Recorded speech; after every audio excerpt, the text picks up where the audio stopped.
So I wanted to talk to you really quickly about gross and net profits and like what's the difference between the two. This was mentioned on the pharmacy business math PowerPoint, but on the worksheets that we've had, we didn't really have any examples of it. So I wanted to give you a couple of examples of how to do this and also just another breakdown of how to do it. Even though it's in the PowerPoint, I just wanted to give you a short video on this. So there's two different types of profits that we can profit from when we own our business. We have a gross profit and then we have a net profit. The main difference between the two is understanding what your actual profit take home is. So I use Tylenol for an example because it's a pretty common pill that we all have heard of, and we'll just break it down from there. So if let's say that we have a store and we want to sell Tylenol. So in order for us to sell a product, we have to first purchase it from a wholesaler. So in the example that I used here, let's say that we purchased the Tylenol from the wholesaler for $2. So one bottle of Tylenol is $2 that we purchased from the wholesaler. We want to sell it to the public for $8 because we're trying to make money off of it, obviously, right? So a gross profit is the difference between what you paid for something versus what you sold it for. Your purchase price subtracted from your selling price is your gross profit. So in this particular example, if we bought the Tylenol for $2 and we're selling it for $8, we are only making $6 profit. Okay. So again, we bought it for $2. We're selling it for $8. We only made $6 profit because even though we're selling it for $8, we have to account for the $2 that came out of our pocket to obtain the product in the first place. So $6 will be our gross profit. The difference between a gross profit and a net profit is your gross profit is just you getting your money back quickly, but it doesn't account for the bills and other things that it takes to run your business. If you think about it, how did you get the $2 in the first place to be able to buy the Tylenol? That comes from a net profit because you have to include your dispensing fees, your overhead.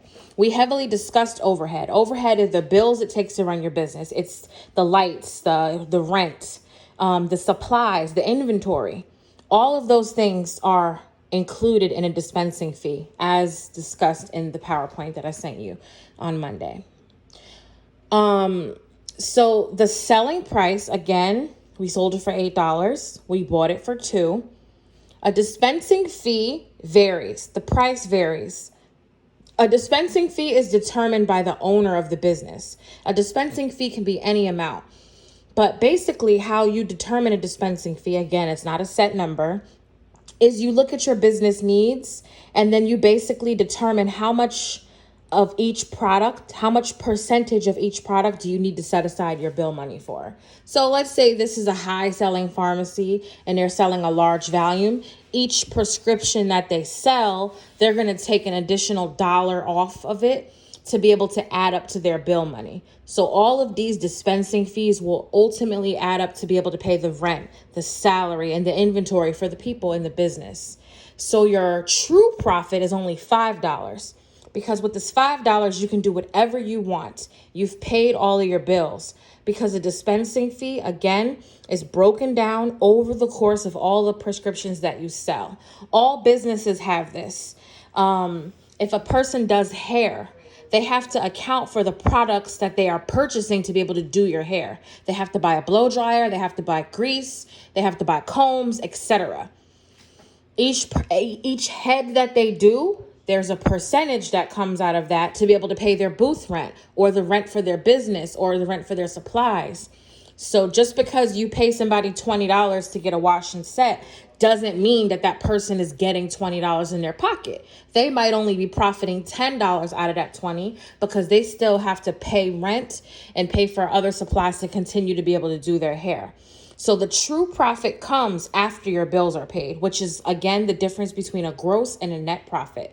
With a gross profit, you have not yet paid your bills yet. With a net profit, you have taken out a percentage or a dispensing fee, which, again, can be determined. It's a different number each time. This dollar is not a set number, and that will be your actual true profit. So with this $5, you can do whatever you want because all of your bills are handled and everything is taken care of.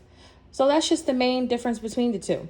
Even if you look at your paycheck, when you look at your gross profit, all you're looking at is how much money you make hourly multiplied by how many hours you've worked. And then you see that ugly net profit, that ugly net pay.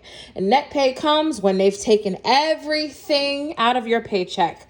FICA, Medicare, Social Security, New York State tax, New York City tax, American tax, tax for everything. And the net profit is what you actually take home. But they have the gross and the net on your paycheck. You should check it out if you haven't already done so. Thank you.